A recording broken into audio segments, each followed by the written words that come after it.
Hi, everybody. Welcome to another Casino Business Podcast interview. I have got Angel Espino here, Principal and Creative Director of Casino Gaming Development. Angel, thank you so much for being here. Thank you for having me. I appreciate you. Thank you so much for this opportunity, Craig. No, it's great. I'm glad we got to connect because we met at the Tulsa conference that Richard Marcus put on.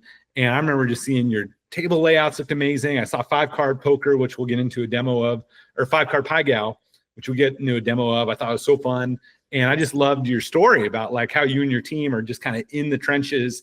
I think it's really unique how you guys go about gaming development. So before we get into all that, maybe you can kind of give us your background. How did you get started in, starting casino gaming development?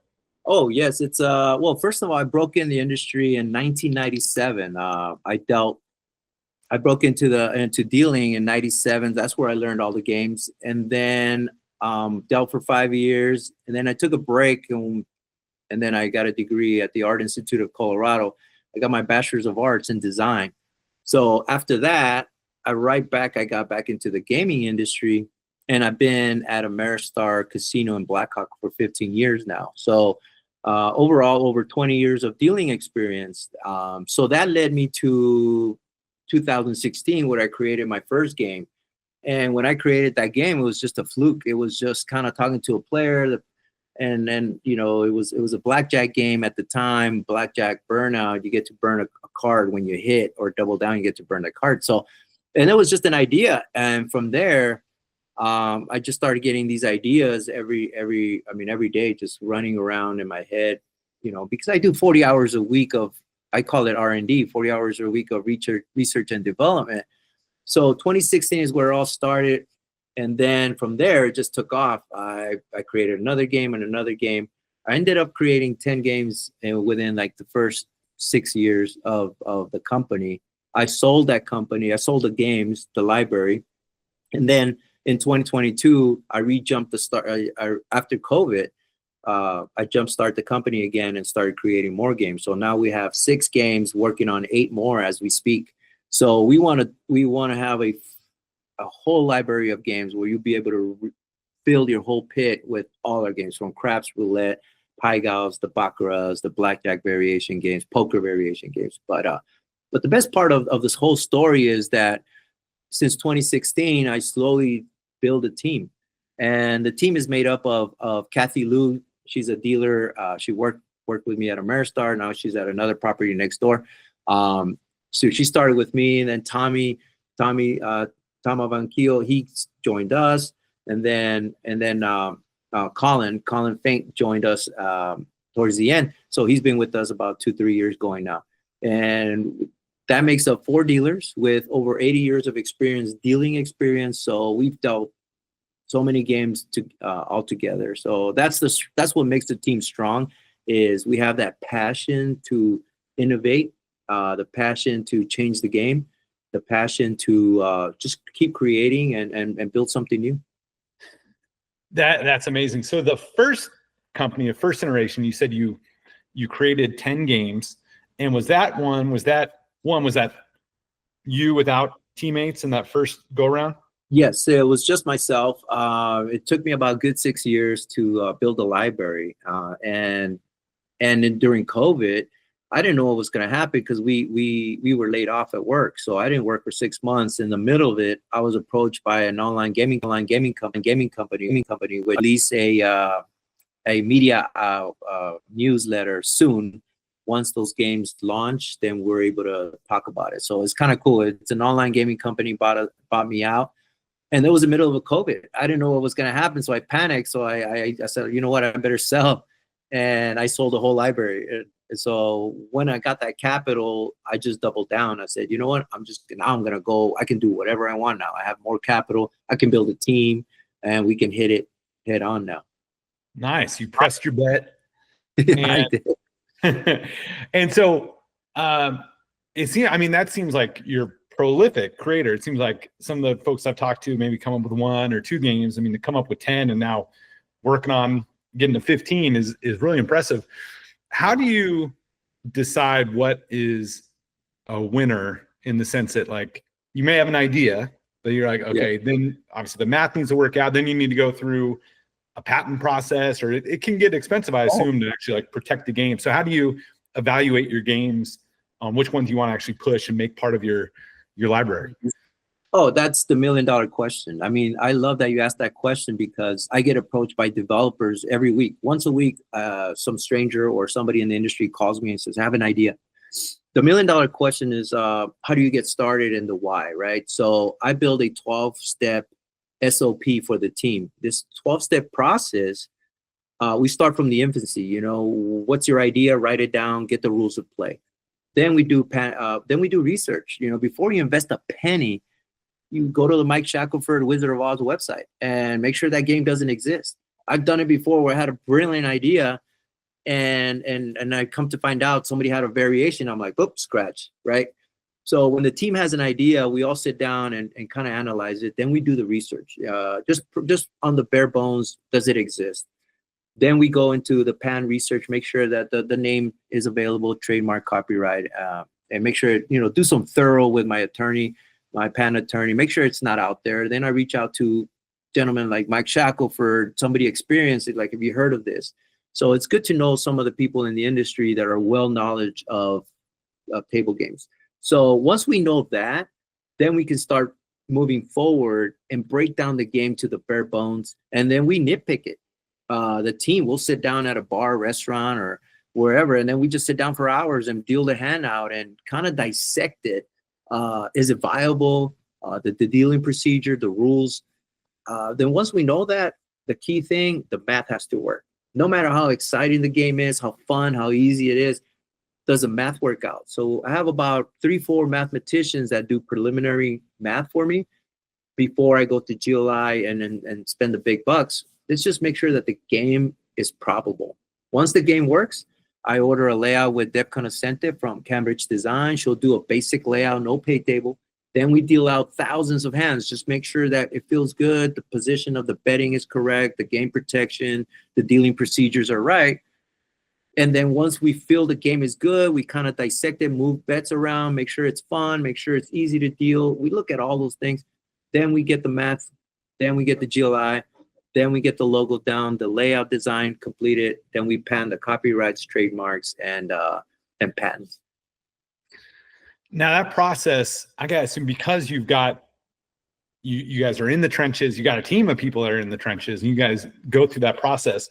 When you actually bring it to a casino, do you think that gives you an advantage selling into it because they know you've done this several times, and if you're bringing it, you've done the due diligence on your end? How do your casinos respond to you? Oh, I like the way the operators, what I mean by operators, like table games managers or you know, casino gaming manager or pit bosses. I like the way they respond to us when, first of all, just dealing the game at expos like G2E, Table Games Conference. When we're dealing a game that we're marketing, I like that they respond right away. They're like, "Are you guys dealers? Where do you guys work?" I'm like, "How do you know?" It's like, just the way you chip, drop, cut, the way you're walking your game. They watch what we're doing and they're like, "You guys dealers?" And we're like, "Yeah," because we don't put it out there right away. And they're like, "Where do you guys work?" And so once you have that credibility, then it opens the conversation to where, well, yes, this is the team. I introduced the team. We have over 80 years experience. So now, you know, you might not get through the door, but it opens the door for a conversation. So it gives you credibility because now we know about game protection. We know about game integrity, dealer procedures. You can see that the layout is designed. The pay tables, we take pay a lot of attention to the pay tables, make them as simple as possible, because as dealers, I want to multiply 20 times, 10 times, 50 times a bet, not 32 times the bet, 18 times the bet. It's just too complex. So when the operators start noticing that you put a lot of thought into the back of the house point of view, it kind of gives you a lot of credibility that you know what you're doing. That's really interesting. Okay, so you've got a reputation now, and they see the way you're dealing. Like, all right, these folks know what they're doing. What is it that an operator thinks about, like, when they're evaluating your game? Like, what do you think most of these decisions come down to? Whether thumbs up, thumbs down, we're going to put this game on our floor. Yes. The number one, is, can I teach a player this game within 20 seconds? One hand or two hands? That is so crucial. Every operator is like, they compliment like how simple it was. Like you pick up the houseway, real easy, right? You can pick up the houseway on Card Pai Gow, simple. That's on the dealer side. We have games like 3-shot poker. A player can pick it up in two hands. That is the number one thing that operators look at. The second question will be, how's the math, the house edge? So when we look at the RTP, the RTH, the hit frequency, the volatility, the house edge, we analyze it from the house perspective, from the operator perspective. Is it a viable game, mathematical wise? So one of the luxuries that we do is that we give 3 pay tables, so the operator can have 3 options, somewhere in the middle, aggressive or a little looser, depending. Every operator, every demographic is different. So those are the things that operators look for. Is it simple to learn? Is it simple to teach? And then the math comes into question. And then the third one is, where is it placed? You know, is this game, is it active? Where is it active? Is it at a credible property? 3-shot poker has been over a year live at Flamingo in Las Vegas. So that gives us a lot of credibility that this game is sustainable. It's proven. So those are 3 of the top things that operators look for. Got it. And when you develop a game, do you have some operators that you know are like, hey, I'm going to bring this to them first because I've got some that are more willing to take shots, and that's how you can get, because then they're, like you mentioned, there's some operators that are like, I'm not going to be the first one. They don't want to be the pioneer. They want to know it's working other places. So is that kind of how you classify operators in your head, or like the? Oh, 100%. And that's what we build relationships. For example, like John Fell from Firekeepers. If you win, or if you place at the Table Games Conference, if you place first, second, or third, you have the option to get into some of these properties. And John Fell took a chance on us and put 3-shot poker at Firekeepers in Michigan. Marcus Rothbach over at Saratoga here in Blackhawk, Colorado. He's always the guy to go to do a field trial. He's like, Angel, I always have your back. If you have a new game, I love your games. I'll take a chance on you every time, you know. And some are hit and misses, and he'll be like, well, I tried it in my demographic, it worked. Let me try another one. And he's one of the ones to go to try a game and get it approved in Colorado. Ronald Washington and Eagle Mountain. He put in 3-shot Pocket Rockets Blackjack and Ace Buster. And it's been there over 2 years now. So those are the guys that we kind of look up to. Dustin Brown over at Flamingo and Harris. He gave 3-shot poker an opportunity, and it's doing well in Flamingo. We're about to launch Card Pai Gow any minute now. It could be any day now at Harris for the field trial in Las Vegas. So, and that's because of Dustin Brown gave us that opportunity. So we have some operators that trust our product and believe in our product, and we're glad to build those relationships with those operators. Now that's really cool. And you laid out your operation, and it's different than some people are just, hey, I'm a one-man show. I developed a game, and it's just passion to go after it. And you've got a team, you've got lawyers, you've got graphic designers. So obviously you got to recoup your investment at some point. So what are you hoping for? Is it like a venture capital model where you just, that 9 out of 10 games will be losers, but one will be like a 1000x hit? Or is it like you're hoping, if I'm in 5 casinos with this game, it pays for itself, I'm good? Like how do you look at your game development? The long-term game is, I always look at the long-term game, and by long-term, the long-term game is to reinvest whatever money we're making, reinvest it back into the company, build it, and have a library. I think to compete with the big properties, the conglomerate operators out there with, the distributors, is to compete with their library. So some of these operators, distributors have, 10, 12 games. So when they do what's called a site license, I can't break into a property with one game and show up with a game and go, well, can you pay me for one game? They're like, well, why should I? I already have a site license with this distributor. They offer me the whole library. So that's when I realized that the only way I can stay competitive is to build a library of my own. If I was going to do a one game, it wasn't viable. That was the short term. If I design one game and put all my eggs in that one basket, number one, I'll blow up the game, probably it'll do well, but then it's going to get copied, and then I have nothing, right? So if I build up a library and offer the library at a really good price, a 1/10 of the competitor price, and here's a whole library of 12 games, 15 games, then I can be competitive.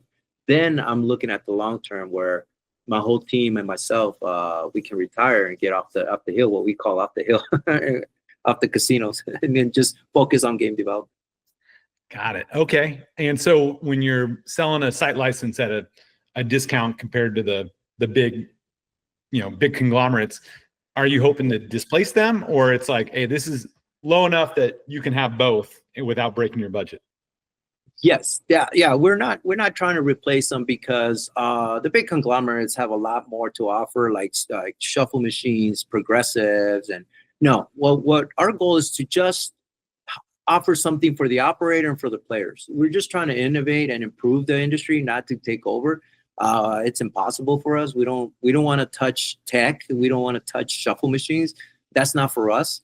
Our goal is just to design table games, and we've been collaborating with some of these big outfit guys. We're collaborating with their progressives. We're collaborating with smart shoes, with trend boards. So we're collaborating actually. So we're not trying to replace anybody. We're just trying to offer something to the operator where, hey, look, I already have this product, but I want 1 or 2 of your games. And then you can do whatever you want a la carte. We can present you with a dozen games, pick the ones you want. And that's just, we want a piece of the pie. We're not trying to take over the whole pie. Understood. Okay. And you mentioned something that is interesting. I raised a couple questions. It's like, all right, you invent a game, you blow it out, it's killing it. Somebody's going to copy it. Now, yes. Obviously, when you're inventing a game, or you mentioned earlier that, hey, you got your patent attorneys involved, you're protecting the game. So how close can a copy come? Or how do you protect your game from being copied, or like give yourself some space where they can't copy too close? And then how do you make a decision like, hey, these guys are too close, we got to enforce this patent? So, and has that ever had to happen? Like, have you ever had one of those fights? Oh yeah, I've had my game copied already 3 times, 3 different games. And there's nothing I could do. You lose sleep over it. Oh man, I love this idea. Somebody's going to take it. Well, now I don't. Now it's, when it's copied, I actually, I feel good that the game's good enough where somebody likes it and going to invest and copy it. I can't protect it right now. The patents are patent pending, and I've received a patent before, but anybody can copy a game now that's patent pending because their patents are not being awarded that easily right now. They're kind of like bottleneck during the system. But the only thing that we have going for us is that we get out there first. If we can get out there in the market first, table games conferences, G2E, get it that exposure, let people know it's from CGD. That's our only thing, that we're just pushing forward. We're not looking through the rearview mirror and see who's going to copy us. We're not going to waste that energy. If people copy us, we're hoping there's a lot of integrity in the industry, and an operator says, you know what, this is a CGD game. I saw it first at G2E, at the conference, table games conference. I'm not going to take it in. I'm not going to take a copycat. We hope that there's enough integrity out there. People are going to steal it. People are going to take it. The closest they can come to a game is literally they can copy and paste it and just call it something else. Like Card Pai Gow, they can call it Panda Pai Gow. I don't know. And then copy and paste it. Literally, they can copy and paste the game, and just as long as they rebrand it, that's happening right now. So we're not afraid of that anymore. That's why we feel like the strongest point to do is to go on an offense, not go on a defense. And going on an offense meaning, let's create a library so strong that an operator, instead of taking a copycat, just take the whole library for the same cost. Like, I'm not going to take Panda Pai Gow. I'm going to take 12 games of CGD for the same cost and just take the whole library, not worry about a copycat. That's our only way we can, as a defense, is more go on the offensive. Got it. That makes a lot of sense. And so you mentioned Card Pai Gow is about to be going live on the floor in Vegas for a field test at Harrah's Las Vegas. Everybody listen to this, book your flight, get in the car, go to Harrah's Las Vegas, play 5 Card Pai Gow. And then before we get into the demo, because I definitely want to see it, in a field test, what is the casino looking for? Are they upfront with you like, hey, Angel, here's what we need to see.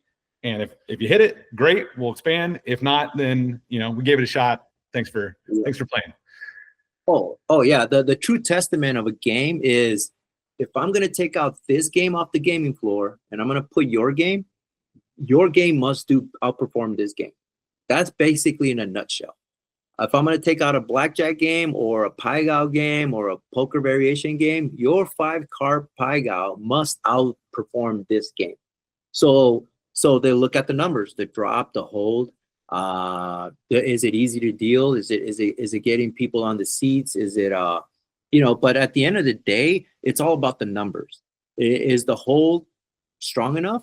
The drop, definitely the drop. I mean, the drop and the hold is so critical. Because a lot of people look at the hold at the house edge, the hold is stronger, but it's not getting enough drop. So if what I mean by drop, meaning how much do players buy in? Let's say a week it's dropping $100,000 a month, and then you calculate how much are we holding out of those $100,000. We're holding 20%, 20,000 out of those 100,000, right? So it doesn't matter the whole percentage. It's also the drop. How much is it bringing in? So when your profit margin is what really is calculated, and if we can outperform the game that we're replacing, we stay.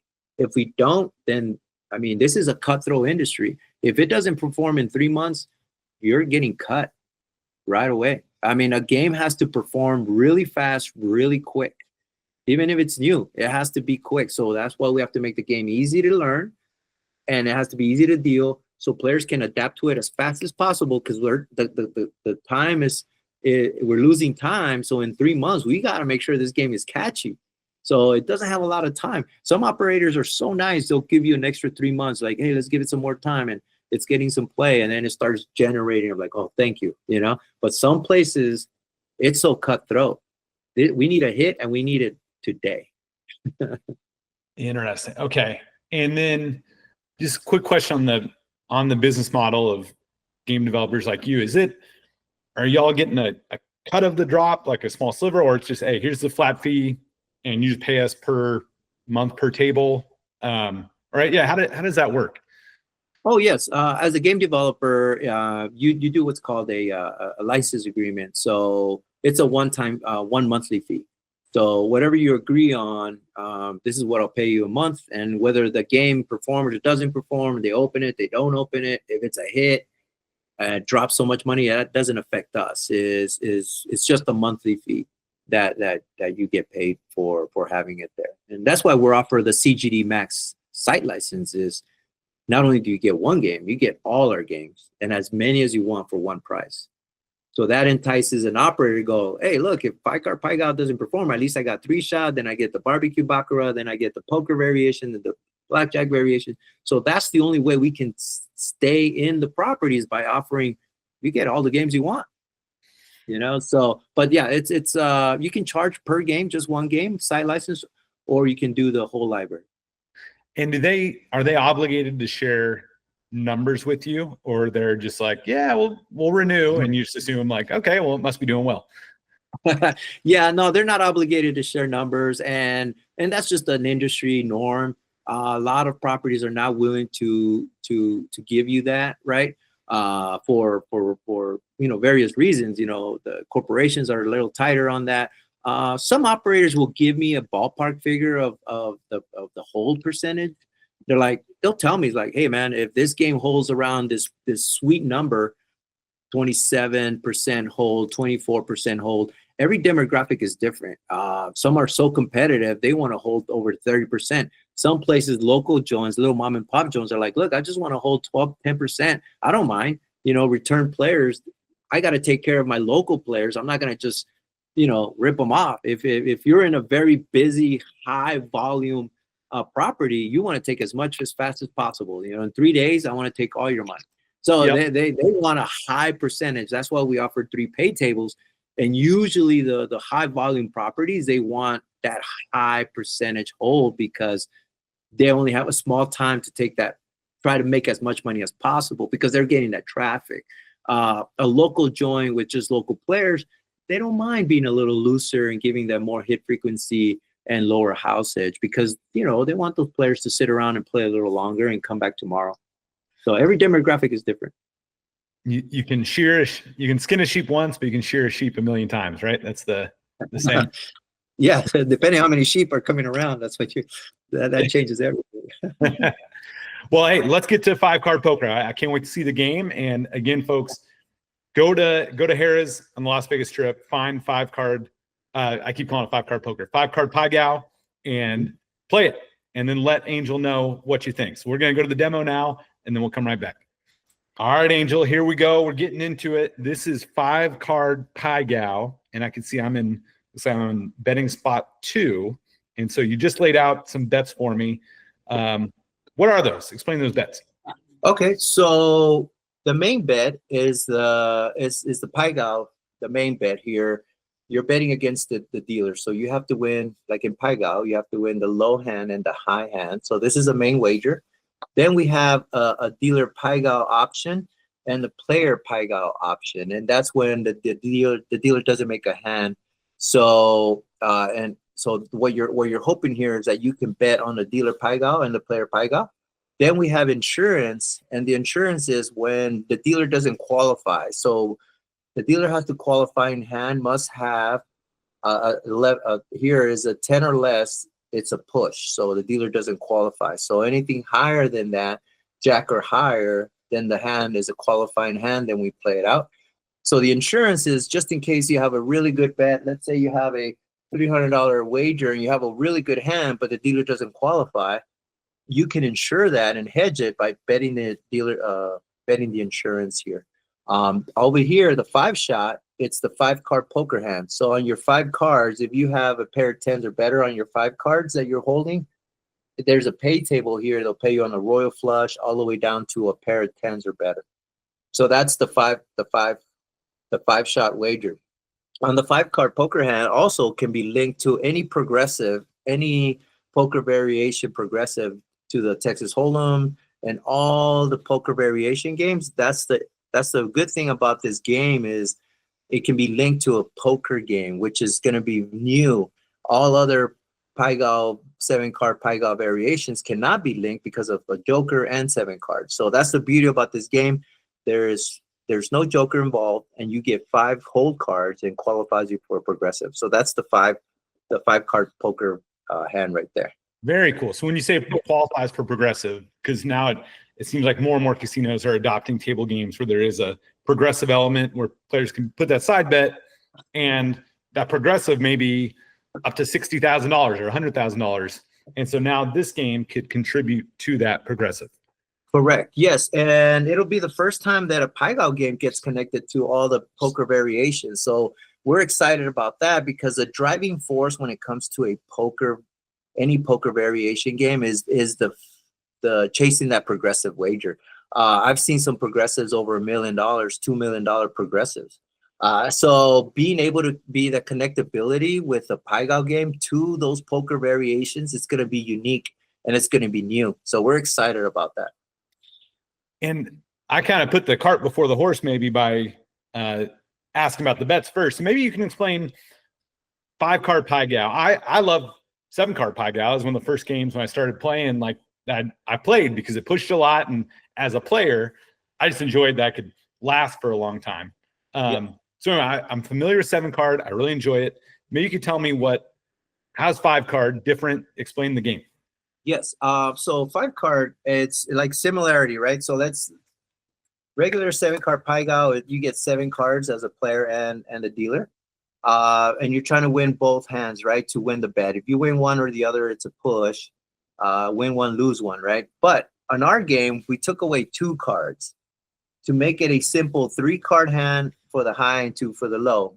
The reason we created that is because here in Blackhawk in Colorado, there's 3 different houseways. And houseway, the meaning of houseway is how do you break up the hand? When there was 7 cards involved and a joker, there was 3 different houseways within one city block. 3 properties had 3 different rules. So the confusion of the dealer, the player, it was so confusing. So I was learning how to play Pai Gow. Tommy, one of the CGD game developers, I asked them to teach me Pai Gow. So we were sitting down and I was like, why is it 7 card? Why not make it, subtract this, make it a 5 card? Now it's like 3 card poker hand. That's a straight. And then you can have like a low hand, you know, or something like that. And that the simplicity make it more simple for the player, simple for the dealer. And there will be one universal houseway, meaning any property around the world will have just one universal houseway, and that's it. So we can still have a poker hand, a 3 card poker hand, and then you still have the 2 card low hand. And that just breaks it down a lot simpler and streamline the game, more hands per hour, less dealer and player error. But that's the essence of the game right there. Very cool. And from a practical perspective, you said more deals per hour, which of course casinos are going to like. And then I noticed there's not an ante, right? Because on 7 card, usually there's an ante, which is frustrating for players to pay an ante. So here, do the odds make it so the casino doesn't have to charge an ante for themselves to make money? Yes. I'm glad you brought up that point. That's why we developed the qualification of the dealer must, if a dealer has a 10 or less, then we don't qualify. So that kind of makes up for that house edge, that ante. Here's another cool thing about it is that it's also face up. So players love face up Pai Gow. So this game, as soon as the dealer gets the cards, the dealer exposes and it's face up. And then now the player can manipulate the hand and say, well, okay, well, I can play this over here, high hand, low hand, and then break it up. So that's a great advantage to the player. The player perception is I get to see your cards and then manipulate my hand to beat you, which is kind of cool. Players have that ability to adjust their hand accordingly to what they see. Now this hand the low hand cannot be higher ranked than the high card. So the low cannot outrank the high. So as long as they follow that rule, that's it. And they can manipulate the hand anyway. So that's another advantage, is like you said, no ante and face up Pai Gow exposed. That's cool. And then so the qualification, just so I'm totally clear on it, it's 10 or less on the low hand. On the 2 card hand, there has to be at least a jack. Correct, jack or higher. So in this instance, we have a queen 7, so qualify. If for whatever reason, let's say depending on the hand, it comes out to like this, depending on whatever the structure of the hand. If it's like a 7-4 on the low end, that it doesn't qualify. So there would be a dealer Pai Gow, you get paid here, push, take, and then we would pay the insurance accordingly to the 7 high. So the insurance on 7 high would be 10 times his bet. It would be 10-1 on the insurance, and then get paid on the Pai Gow. Got it. Okay. And then the correct way to play, like let's say you had king, queen, you had the king, queen out there still. And the house would play, the queen moves up to the top. Yeah. Yes. The one of the you have it straight there. I mean, obviously that's like a powerhouse hand, but yeah. So as a player, I'd be like, well, you're not going to move it around so play in a certain way where you're making sure there's not a 10 up top, right? No. The basic rule for the house, and this is how simple the house way is. Any operator, any dealer is going to realize how quick and simple what's called a house way. What's the qualifying hand? So I'll do a random 5 card. I'll show you how quick I can teach the house way in 1 hand or 2 hands. So let's say the dealer gets their 5 cards. The number one thing is try to make the 2 card low hand the strongest possible without going over. So the first thing the dealer does is we put it like this, right? Rank them. Here you want the 2 lowest hands without going over. So technically you are automatically thinking the 10-5, but since we have 3-4-5, that's a straight. You bring the 2 strongest low cards possible to the front without going over the high hand. So here, because we have 3-4-5, that's a straight, you can keep the 10 and the jack up top. That's the house way. I'll do another simple demo. All right, and then I'll see if I figured it out. Okay, so you lay out 5. 1, 2, 3, 4, 5. Okay, so we have ace, 10, 9, 6 Ooh, of diamonds. you Okay, got a so flush and a pair, right? So yeah, flush on bottom, pair up top. like this, like this. Okay. That's a house way. And because you're looking for the strongest low hand. So let's do it. That was a complex one. I'm glad you picked it up. That was an actual hard one. So here we have king, 10, 5 of hearts, right? But then we have a pair. So what would you do in this situation? The pair is up here, right? Now, Yep. now, remember the strongest two low cards without going over. So the strongest two low cards are these, Yep. and then you bring this up here. Now, we broke up a flush. It's okay to break up a flush or a straight just to sacrifice to get the strongest two low cards. So we had a flush technically, but if we were to bring this here, this is not the strongest two low cards. So the objective is to bring the strongest two low cards without going over the high card. So we keep a pair here and king high. Now, players are going to love this option because, oh, you had a flush and you broke it up. Players think they have an advantage, but they really don't because we made this the strongest possible low card. And that's the objective. That's where the odds kick in for the house. Got it. Okay. And so if as a player, I've got ace high up top, but I don't have a pair on bottom, then it's a push. And then out of my bets, let's say if it's a push, I bet all 5. Which ones are getting cleared off, and then which ones stay there in a push? Okay, here on the dealer Pai Gow, it goes away. The insurance would go away. Now, depending on here on what the player has, let's say, for example, let's give 5 random cards here. The player has, oh, this is a good one for the player. 9, 8, 7, or 2. So here, the player did have a straight, but we have to break it up. 2 for the low, and then the high here. So the player loses here because on the low end, and then on the high end loses. But the player has a potential for a Pai Gow here. Wait, how come the player had to break up the straight? Do they have to follow the same rules, or could they do 9, 8, 7, play for the push? They can do this just to. Oh, you're right. I'm sorry. Yeah, you're right. They can do this because they don't have to. I was following the house way, the dealer house way. Good catch, great catch. The player can go with a 9, 8, 7, 8, 9 just to purposely to push. You're right. Good catch. I was thinking dealer on the dealer perspective, but the good thing about the player, you're right. They can adjust it to their liking for their advantage. They don't necessarily have to keep the strongest low hand like I would up here. They have a straight. This becomes a push. The Pai Gow is gone, but they save that. So that's really neat. Yeah, no, that is cool. That comes from years of playing Pai Gow. I caught that one. Wow, that's awesome that you caught it because I was thinking dealer perspective, but you're right. There's the advantage of it. You can manipulate it to save your hand. Got it. Okay. And that's the advantage of seeing your cards, seeing the dealer's cards, so you can adjust your cards before the hand is finished out. Yeah, because that's always one of the tough parts. It's like, oh, should I play this way? Should I play that way? And now you know the optimal way as a player. Does the straight qualify for one of those, or that's only? This is for the 5 card. So the 5 card. Oh, because the 3 card straight. Got it. Yep, that makes sense. Yes, okay. For all 5, and it pays you. What's really neat about this pay table?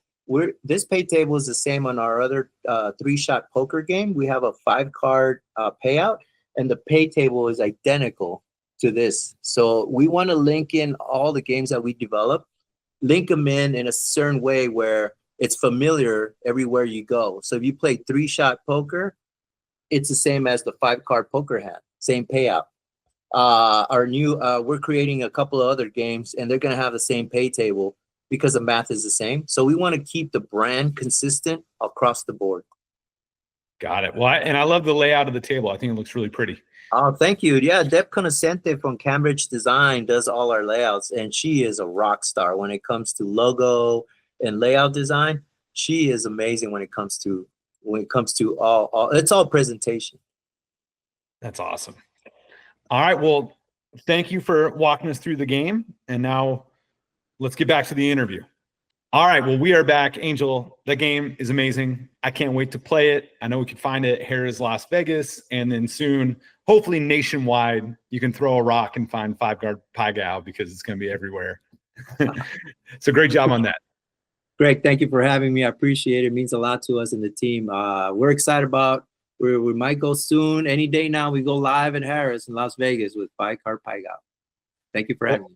Of course. Well, hey, before you go, I'm sure there's a lot of table game executives, and even players that want to know where they can find out more about your games and get a hold of you. So where should they go? Number one way to find me is at www.casinogamingdevelopment.com. You can look up our website. You can have my contact email there, my email, my phone number. You can find me easy there. If you're on LinkedIn, under Angel Espino at LinkedIn, or Casino Gaming Development on LinkedIn. That's a great application because it's geared towards the industry. So you can find me there and just reach out and I can send you some information. Also on YouTube, we have some stuff on YouTube, Casino Gaming Development, on Instagram, Casino Gaming Development.